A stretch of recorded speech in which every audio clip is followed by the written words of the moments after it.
President Ayub Khan যখন আইছে বিশাল meeting, এই মিটিং তো ওনার দলে যারা আছে তারা মিটিং উপস্থিত। এই স্টেজে এক বুড়ি কাঁপতি কাঁপতি উঠছে, বুড়ি আইছে আর কুজো বুড়ি, আমার একটু আইয়ুবের সাথে দেওয়া হতে, আমি আইয়ুবের জন্য একটু দোয়া হতে যাবো। তেমন বুড়ো মানুষ আসতে পারেনি, তারা সব রাস্তা খুলে দেয়, চলে আসে আইয়ুব খানকে। আইয়ুব খান তো খান বিশাল জুয়ান, বুড়িতে একটু হয়ে গেছে, বাবা মাথাটা নিচে ওর একটু দোয়া হয়ে দেয়। তা আইয়ুব খান মাথা নিচে আসছে। Ayub Khan field marshal.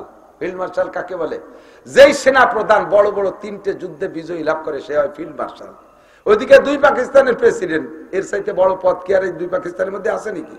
এই বুড়ি ওই আইয়ুব খানের মাথা নিচে ওই দোয়াতে, আল্লাহ যেন তোমার বড় দারোগা বানায়, আল্লাহ যেন তোমার বড় দারোগা বানায়। আইয়ুব খান আসতেছে, কি কয়? ওই বুড়ির জানা আছে, বুড়ির অভিজ্ঞতা হলো দুনিয়ায় সবচেয়ে বড় হলো বড় দারোগা। এই জন্য সবচেয়ে বড় বড় দারোগা মানে আল্লাহ তোমার সবচেয়ে বড় বানায়, এই দোয়া দেশে, যদিও কইছে মুখে বড় দারোগা।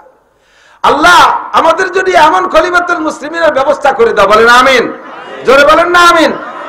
কিসসা তো বহুত আছে, শুনেছেন, হেকায়েতে সাহাবার মধ্যে শুনছেন, চর্বিতে চর্বণ মনে হবে, তারপরে সেগুলো একটু না বললে অসম্পূর্ণ থেকে যায়। কথা বলুন ঠিক না? রাতের বেলা হযরত ওমর ইবনে খাত্তাব রাদিয়াল্লাহু তাআলা এই জায়গায় জায়গায় দুনিয়াটা আছে, যার কারণে দুনিয়া এখনো টিকে আছে। আমাদের গোপালগঞ্জের ডিসি সাহেব, বর্তমান ডিসি, কোন জায়গা যেন বাড়িতে জানি না, ভদ্রলোক আসছে প্রায়, প্রত্যেকদিন বলা ভুল হবে, প্রায় আমাদের গোপালগঞ্জের 5 থানার কোন না কোন থানায় যাইয়া কোন এক মসজিদে ফজরের নামাজ পড়ে। এই ভাটিয়াপাড়ার মোড়ে 2 মাদ্রাসায় 2 দিন পড়িয়ে গেছে, আমার মাদ্রাসায় সে 1 দিন পড়িয়ে গেছে, ভবানীপুর গেছে পড়ছে, এই মহারাজপুর মাদ্রাসায় সে ফজর পড়ছে, থাকে গোপালগঞ্জ। বকশেদপুরের মহারাজপুর এসে যেই লোকটা ফজরের নামাজ পড়ছে, ওই লোকটা অবশ্যই তাহাজ্জুদ পড়িয়ে তারপরে রওনা দিয়েছে।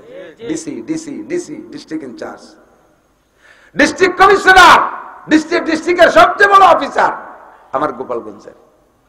এই নামাজ পড়ে এরপরে মাদ্রাসার হুজুরের সাথে ওনে বসে পরিচয় দেয় না, গাড়ি থুই আসে খানিক দূরি, এইটুকু কাটি আসে, যাতে ডিসির গাড়ি দেখলি তো সিঁড়ে বেলাতে পারছি, খানিক দূর গাড়ি থুইয়া এইটুকু কাটি এসে মসজিদে নামাজ পড়ে এরপরে মসজিদের হুজুরের সাথে সুরে আসিন দোয়া কালাম পড়িয়ে টড়ে মাদ্রাসার হালচাল, পায়খানাগুলো কেমন, রান্নাঘর কেমন, সব হুজুর আপনাকে এগুলো একটু দেখাবেন, আমি তো আসছি একটু দেখবো, কে তা বলে না। ঘুরিয়ে ঘেরে দেখানোর পরে হুজুর আসিতে দোয়া করেন, সাথে সাথে হুজুর কাছে যে গাড়িতে এসে সে গাড়ি ডিসির গাড়ি। এরপরে হুজুরা তাকে আর কবেন না, স্যার একটু চা খাওয়া, না না না না চা খাবো তাই তো কইয়ে আসতাম, খাবো না বলি তো না কইয়ে আসি। এরকম মানুষ আছে, অবশ্যই আছে। হযরত ওমর ইবনে খাত্তাব রাদিয়াল্লাহু আনহু রাতের অন্ধকারে দেশের পর্যবেক্ষণ, দেশকে দেখার জন্য, পরিদর্শনের জন্য রাতের অন্ধকারে বেরোছে, দেশ কিভাবে চলতেছে। বেরোইয়া একা একা চলে গেছে দূর বিলের ভিতরে। সৌদি আরবে যারা গেছেন তারা জানেন, বিল তো আমাকে দেশে কয় বা চক বলে, নরুমের ভিতরে পাহাড় আছে, পাহাড়ের গা দিয়ে আবার জঙ্গল জঙ্গলও আছে, ওই বাবরা গাছের মতো কাটা কাটা গাছ আছে, অনেক গাছ আছে। ওই জঙ্গলের ভিতরে টিপ টিপ করে দূরের থেকে একটা বাতি দেখা যাচ্ছে। বলছি তো আগে চর্বিতে চর্বণ, কথার সাথে এসে গেছে, একটু শুনতে হবে, কোন দিনের কথা ভিতরে লাগে বলা যায় না।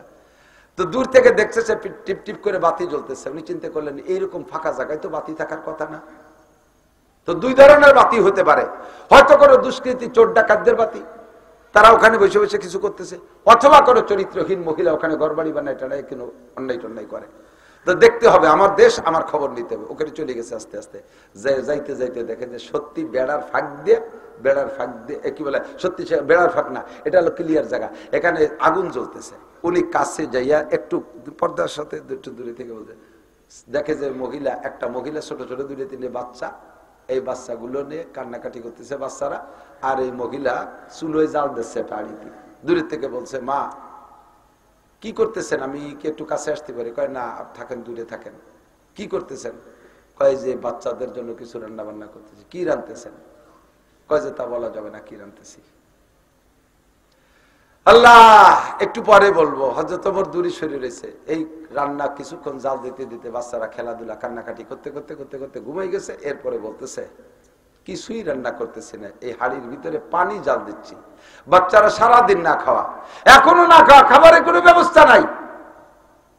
এখন তাদেরকে কি সান্ত্বনা দিয়ে ঘুমাবো? তাদের বলছি যে বাপ, এই রান্না করতেছি, তোরা একটু পরে খাবি। আমি জানি যে কিছুক্ষণ লং টাইম নিয়ে নাড়াচাড়া করলে ওরা ঘুমিয়ে যাবে, তারপরে হাড়িটা না হয়তো আমিও ঘুমাবো। বলেন তো কেমন লাগে শুনলে? এরকম অবস্থা গাজায় চলতেছে, ফিলিস্তিনে চলতেছে। তো হযরত ওমর শুনিয়া দেরি না করে, মা থাকেন, আসি। তাদের কান্নাও দেখছে, তাদের চুলায় হাড়ি থাকা অবস্থায় তাদের ঘুমও দেখছে। উনি আইসা সরাসরি গোডাউনে ঢুকে গোলাম সাথে নেছে, আগে গোলাম ছিল না, গোলাম সাথে নেছে নিয়ে যে গোডাউনের থেকে খাদ্য চর্বি টর্বি ময়দা আটা সে খেজুর টেজুর তেল টেল দিয়ে বড় এক বস্তা ভরিয়ে এরপরে গোলামকে বলছে, গোলাম মাথায় উঠাই দাও। অবশ্যই পড়েছেন আপনারা, গোলাম মাথায় উঠে দাও। গোলাম কি বলেন তো, গোলাম মাথায় উঠে দাও। গোলাম মানে কি, বাড়ির গরু, সেম কোয়ালিটি অফ গরু। আপনার বাড়ির গরুটারে যেমন আটে নিয়ে বেশি ফেলতে পারেন, গোলাম ওইরকম বেচা যায়। গোলামের এরকম একটা জাতি মানুষই, কিন্তু আল্লাহ তাদেরকে এরকম গোলাম বানাইছে, এমন পরাধীন বানাইছে। তো এই গোলাম হযরত ওমরের গোলাম। আর ওমর কিরা কত বড় দেশের অর্ধ জাহান্না, পৃথিবীর 2/3 তার রাষ্ট্রের আয়তন ছিল 2,40,00,000 বর্গ মাইল। এইরকম বাংলাদেশের প্রায় 200 বাংলাদেশের সমান। এত বড় দেশের রাজা গোলাম রেখে বস্তা আমার মাথায় উঠে দাও। গোলাম কান্দে দিচ্ছে, মালিক আপনি আমার জাহান্নামে পাঠানোর চেষ্টা করতেছেন, আমি থাকতে আপনার মাথায়।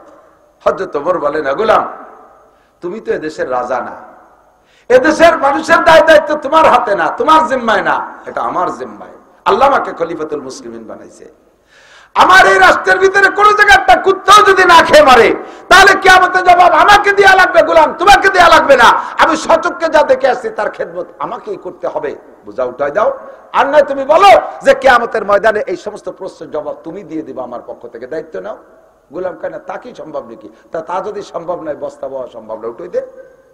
বস্তা ওমরের মাথায় উঠে দিচ্ছে। লম্বা একটা মানুষ কাঁপতে কাঁপতে বস্তা নিয়ে যাইয়া সে জায়গায় যাইয়া মহিলাকে বলছে, মা একটু সরিয়ে দাঁড়ান। মহিলাকে সরাই দিয়ে নিজে হাড়িতে করিয়ে সেই সব খাবার যা দিয়ে রান্না করা যায় এইটা রান্না করিয়া ফুয়াইয়া ইকাতে সাবার ভিতরে লাগছে। ঘন দাড়িওয়ালা লম্বা মানুষটা চুলের ভিতরে ফু দেয়, ধুমো উড়িয়ে এসে দাড়ির ভিতরে চোখের মধ্যে যায়, চোখ বেয়ে বেয়ে পানি পড়তে, নাক দিয়ে পানি পড়তেছে। এই কান্নাকাটি করতে করতে হাড়িটা রান্না করে রান্না শেষ করে নামাইয়া মহিলাকে বলছে, মা বাচ্চাদেরকে একটু সজাগ করেন। সজাগ করছে, সজাগ করে উনি নিজে হাতে বলে, আপনি একটু সরে বসেন, আমি এদের একটু খাওয়াই। আমি এসে যেভাবে কান্না করতে দেখছি ওই কান্নার বিপরীত আমি সেইভাবে হাসি না দেখে আমি যাব না। বাচ্চাদেরকে নিজ হাতে পরাণ ভরে তৃপ্তি সহকারে খাওয়াইয়া এরপরে হাড়ি দিয়ে উনি দূরে বসলেন। আর মহিলাকে বললেন, মা এবার আপনি একটু পরাণ ভরে খান। আপনার চেহারায় দেখছিলাম মলিন, আপনার চোখে দেখেছিলাম পানি, বাচ্চাদেরকে আমি কান্না করতে দেখেছিলাম, তাদের মুখে হাসি ফুটেছে, আপনার চেহারা আমি হাসির দিকে যাব না। এবার মহিলাকে পরাণ ভরে খাওয়াইয়া এরপরে বাকি বস্তায় যা ছিল তা দিলেন। বললেন, মা দোয়া করো। এবার মহিলা বলতেছেন, কিয়ামতের ময়দানে আল্লাহর কাছে খলিফাতুল মুসলিমিন ওমরের বিপক্ষে মামলা দেব। ওই মহিলা করছে, ওমরের কাছে করছে, আপনি সাক্ষী থাকেন, ওমরের বিপক্ষে কিয়ামতের ময়দানে আল্লাহর কাছে মামলা দেব। এই দেশের রাজা হইয়া আমাদের খবর নেয় না। আপনার মতো মানুষকে যদি আল্লাহ প্রেসিডেন্ট বানাইতো, আপনার মতো মানুষকে যদি আল্লাহ খলিফাতুল মুসলিমিন বানাইতো, তাহলে আমাদের এই দুর্গতি হইতো না। আমি ওমরের বিপক্ষে কিয়ামতের ময়দানে মামলা দেব। ওমর তখন বললেন, ওমা তোমরা যে এই জায়গায় এভাবে কষ্ট করতেছো, এইটা কি ওমরকে কোনোদিন জানাইছো? উনি যে ওমর তা পরিচয় দেয় নাই, তুমি কি কোনোদিন জানাইছো ওমরকে? ওমর তো, ওমরের কাছে তো কি আসে না, ওমর কিভাবে জানবে তোমরা এই কষ্ট করতেছো? তুমি কেন মামলা করবা? কয় খলিফাতুল মুসলিমিন হইছে, ঘুরে ঘুরে দেশের খবর কেন নেয় না? আপনি যখন খবর নিতে আসেন, ওমরের তো দায়িত্ব এরকম ছিল, এই দায়িত্ব তো ওমরের।